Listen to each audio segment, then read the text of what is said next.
Good day once again no sa ato ang mga estudyante dira. So thank you kayo sa inyong pagtan-aw sa atong part 1 sa atong video.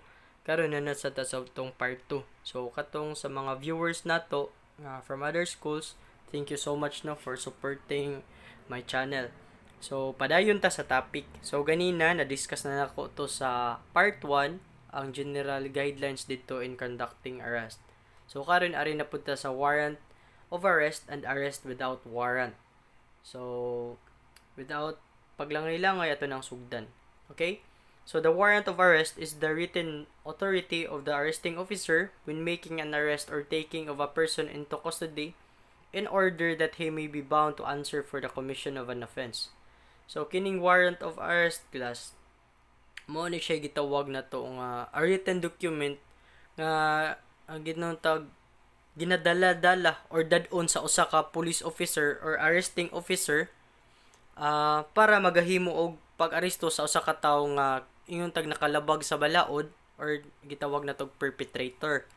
So kanaa siya class, gitawag na to nga malusot lang ni siyang warrant of arrest class if ang usa ka police officer mag-submit ani dito sa judge mag-request siya.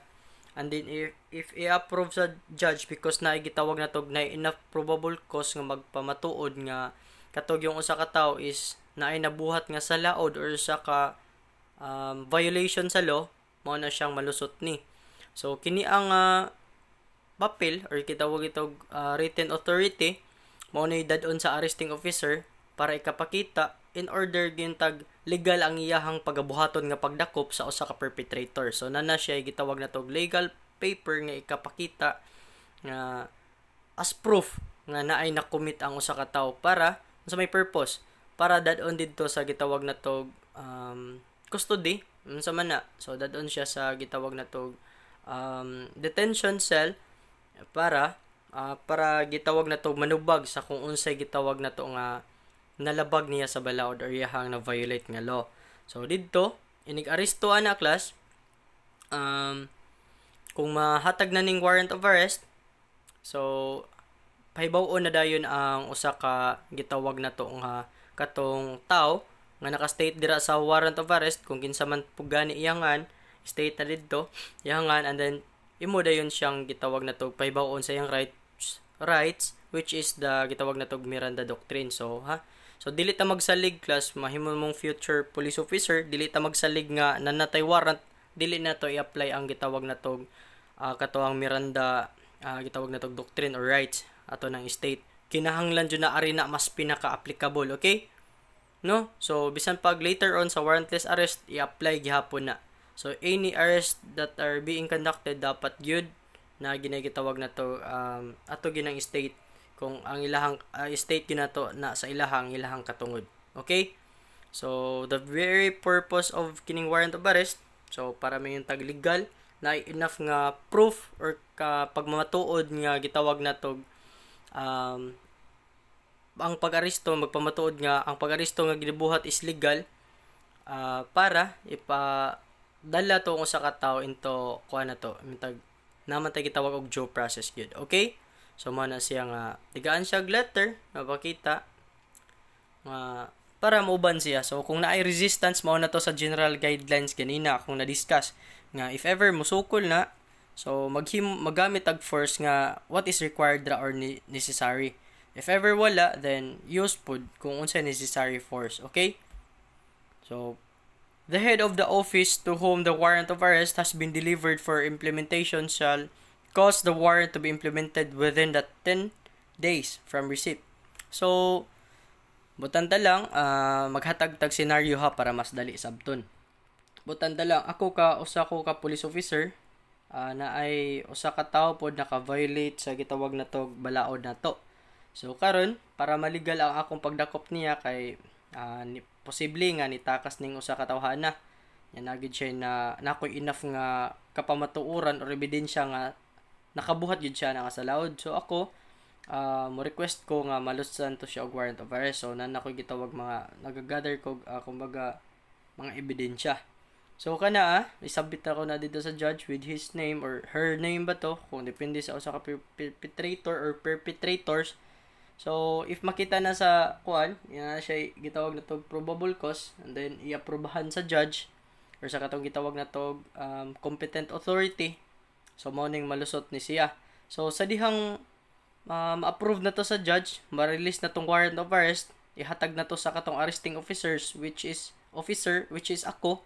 So from the very time na abot na sa ko ang warrant of arrest sa akong pagadawat ana, dapat gitawag na to nga ma-implement dayon ako na ang warrant 10 days sa akong pagadawat. Butanta lang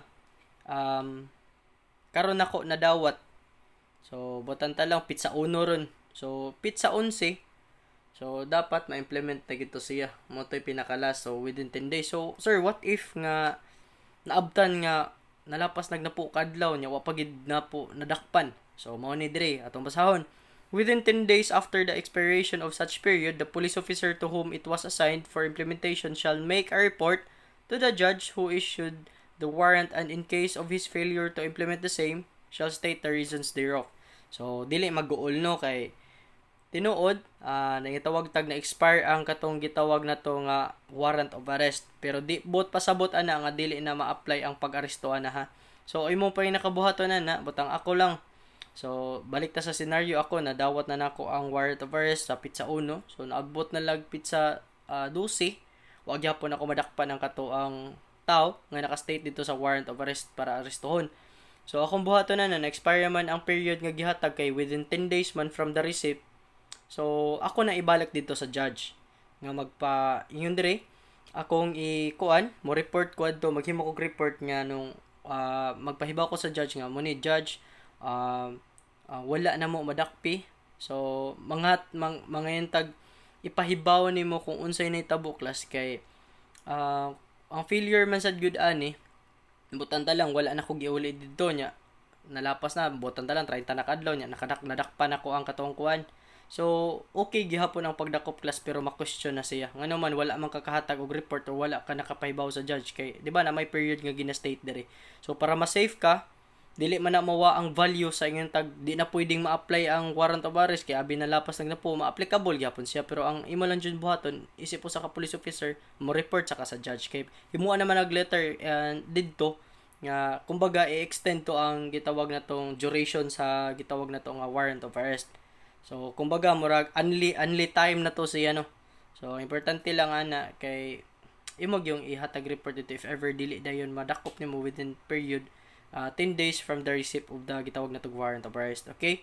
So dili mawa ang value sa kuan ha nga di na pwede maka-effect ka og pag-aresto kay na-expire na kay nabtag na po ka daw dili. Ay mong button, report ka sa judge. Okay? So mao na siya. I hope nakuha na. So dito lang sa before ko mo proceed sa arrest without warrant, timan ang ginapto ha nga ang warrant of arrest ginabuhat yun na siya para mintag legal ang gihimo na to nga pagdakop. Kay kung magdakop ta dag buot bisan pag nagtuod mo nang tawhan na nagpatay nya istorya na lang na kay wala jud kay sa imong presensya. So muna nga dapat nagit na legal papers mo na siya. Okay? So I hope nasabtan, and then if ever na mo ilaing questions ani, so do not hesitate to ask questions later on sa atuang conference or sa atong Google Meet adto ni pangutana if ever na paikuwangan pa mo. Okay? So, ari na punta sa arrest without warrant. So, a peace officer or a private person may, without a warrant, arrest a person. So, number 1, when in his presence, the person to be arrested has committed, is actually committing, or is attempting to commit an offense. So, ganina, na-discuss na to sa warrant of arrest nga gitawag na to nga naagay legal nga pamaagi or proseso sa pagdakop, which is katuwa ko na na-explain dito sa diri legal gyapon ni siya kano sa amin ni siya mahimong legal. So ang usa giingon tag usa ka peace officer or private person, so pwede dayta nga civilian ta no makadakop ta without a warrant of arrest. Unsa may instances or unsa may scenarios nga giingon na to pwede kung kanus So ani ingon diri when in his presence. Butanta lang ako usa ka police officer arita sa side sa usa ka police officer ha. Butanta lang ako si Sir J ninyo usa ka police officer. And then nakakita ako nga naagi usa ka tawo nga nanulis sa bangko sa video. Mo pagpanulis niya, padung siya ni flee. So lain sa kay moadto pa ko sa judge no para mangayo og warrant of arrest. Judge kanang isuhi ko warrant of arrest kay nakoy dakpo nangawat. So nakatakas na to ang katong tawo nga nag-commit no. So nais ako presensya, di ba? Murag nonsense na kayo nga magpahimo pa ko or request pa kog warrant of arrest, di ba? So muna nga nanakoy gitagan ako og bili or gitawag digaan ako authority sa balaod nga pwede ko madakop.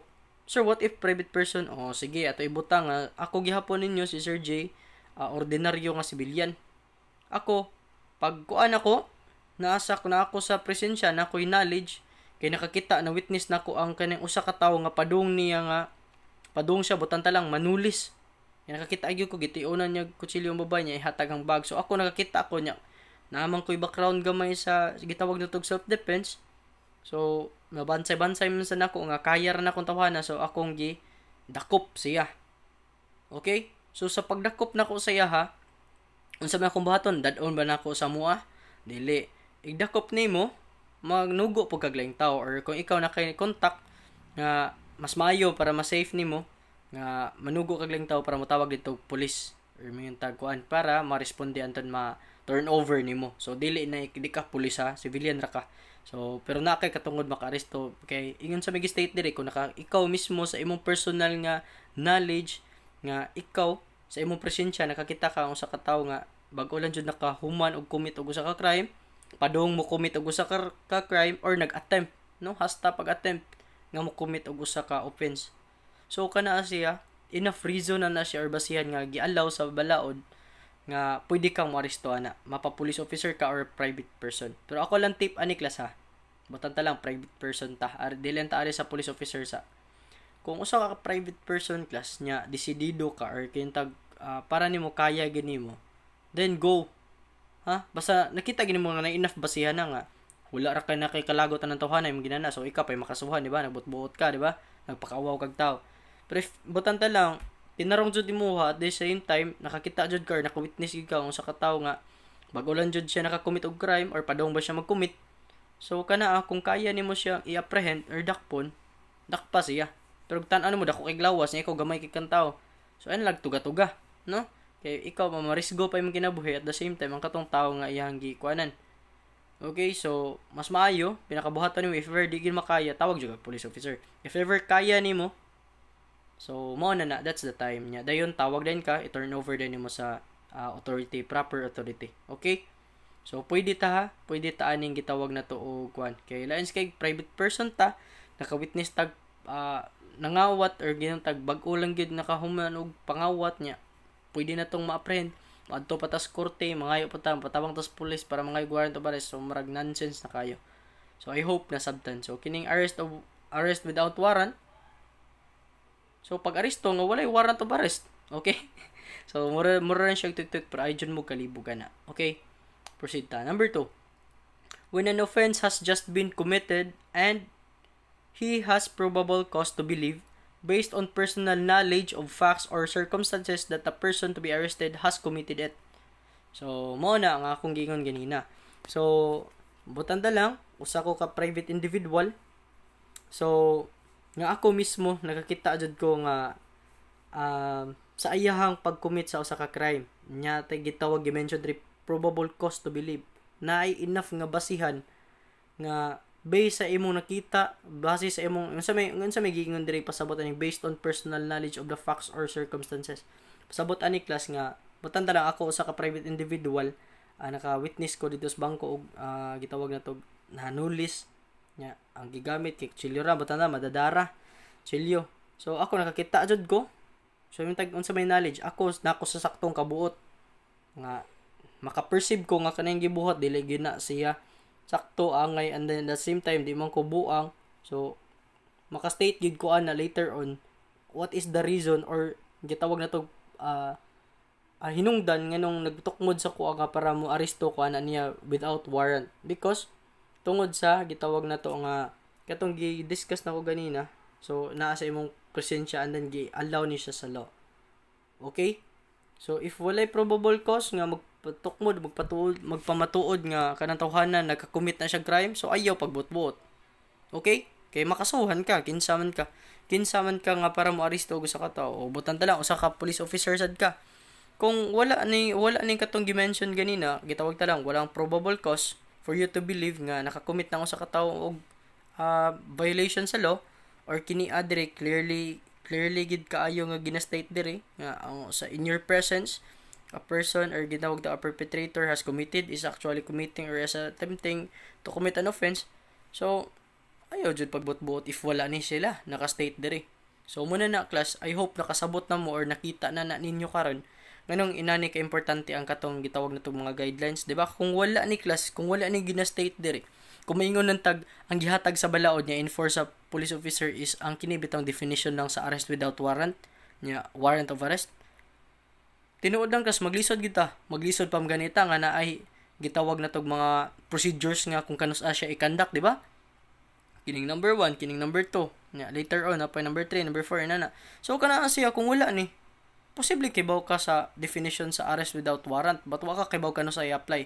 Inana ka importante ang guidelines or manual. I hope nakuha og nasabtanan aninyo karon. Okay, nganong gitag sa tagsa kita na. So number 3 proceed ta.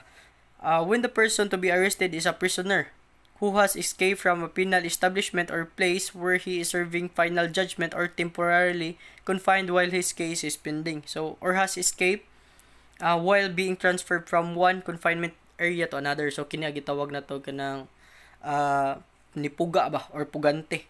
So, kung kuan man na, di mo kasabutan na usa ka piniriso nga nitaka sa bilangguan or sa penal establishment. So, kung kana gitawag na to mapasibilyan man ka or sa ka police officer, nakakita ka or naka-witness ka based on your personal knowledge nga nakakita jud ka nga usa ka piniriso ni takas, so pwede na kay na siyang dakpon without warrant. So pwede na ning ma-apply na to ang gitawag na to warrantless arrest.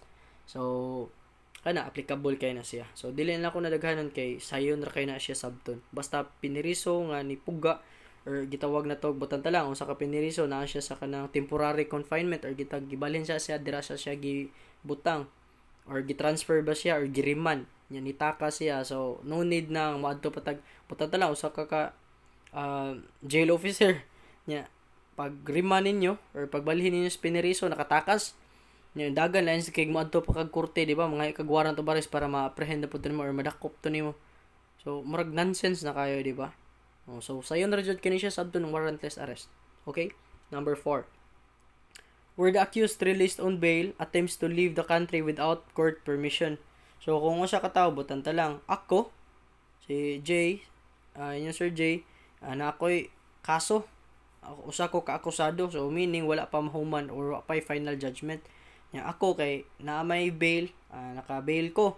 So meaning na ako'y ang purpose sa bail na gitawag og temporary freedom. Dili pod meaning nga free na ko totally ha. So kung ipatawag ko sa korte mo atubang jud ko ana. Pero na lang ko temporary freedom mo na ikuan sa bail. Kung ako mo attempt ko nga moadto ko mo gawas ko diri sa Pilipinas kay para ang purpose nako is makatakas ko kung kaso diri. So automatic na apply na ni dayon ang warrantless arrest. Kay nga naman unsa man in-evade bang ka or gintag gitigaan na kag privilege sa balhaod nga makapiyansa ka para na kay temporary freedom, pero kana nga temporary freedom nga gihatag sa imo nang giabusahan, which is mutakas ka. So kana automatic na din na kinahanglan og warrant of arrest para i-apprehend ka. Kung dili matik na. Okay? So apply na diri ang warrantless arrest. Number 5. Violation of conditional pardon. So, punishable under Article 159 of the Revised Penal Code as a case of evasion of service of sentence. So, kini class, kining conditional pardon man nasa tag-discuss ani no. Kamo samot na kamo na under na tamo ani. So, ang pardon class na ay gitawag na tog absolute og ang conditional pardon. So, kung mingon tag absolute pardon totally, you are being given a pardon for you to ma-restore kung unsay nawala nimo nga mga rights katungod. So, totally, kumbaga, renewed ka. Pero there is conditional pardon, you are free, but with conditions attached to it. So, kana siya, na-discuss na nato no, sa CA 2 ninyo. So, sa mga wala pa pod or nakalimot, or maminaw aning conditional pardon, so, free ka, gihatag ni nga privilege ay mo ha. So, naani qualification siya, din lang ko natag sa tagsaon, kay malangay ta, basta kay naka-avail na ka ani. Pero maka-violate gyud ka sa conditional pardon clause kung unsa tay gipang state sa mga or gitawag ta gi-restrict sa imo or unsa tay conditions nga ginalimit nimo nya naka-violate ka, nya napamatud-an nga naka-violate gyud ka, then automatically ma-apply ang gitawag nato nga warrantless arrest. So kay mo na ni violate man ka, so kana taas na kay nga privilege nga gihatagan kag conditional pardon nya sa imuhang gibuhat nga ni violate ka. So nagkumbaga imong ginsulto ang balaod nga wala nimo gi-value kung sa gihatag nimo. So mo na automatically ma-apply pod ang warrantless arrest. Okay? Number 6, arrest following a deportation proceeding by the Immigration Commissioner against illegal and undesirable aliens. So kini otro pod automatically. So kining gitawag na to applicable sa ang warrantless arrest if arrest following deportation proceedings by the Immigration Commissioner against illegal and undesirable aliens. So kung maglibog mo diri kung sa aliens gipasabot diri kas dili ka aliens from other planets aliens nga gipasabot ani kana bitaw ang gitawag na to mga tao nga dili taga diri sa Pilipinas, like mga foreigners nga wala sila gitawag na to visa, or like gitawag na to wala sila nga nagpa-register diri. So naman ay gitawag na to tourist ilang visa naman ay tourist visa lang, no. So naranay pila na ka weeks sila diri. So if ever wala sila mirinyon or wala sila makabalik within time nga period nga gihatagan na sila nya kuan, so automatically pwede na mas sila madakpon. Okay? So warrantless arrest ma-apply na siya na. So kana ara class sa part 2 nato, I hope nasabtan na to. So mo to warrantless arrest o warrant of arrest. So ang warrant of arrest pagdakop nga naay gitawag na to written authority, which is or written document to formalize or to legalize the action of arresting a person para dadon siya sa proper custody in order for him or her gitawag na to tubagon kung unsa may iyahang na himo nga violation sa kuan balaod. So diri pod sa warrantless arrest na discuss nato natoy 6 nga kuan gitawag na to guidelines pod on how to kuan. So I hope nasabtan to siya.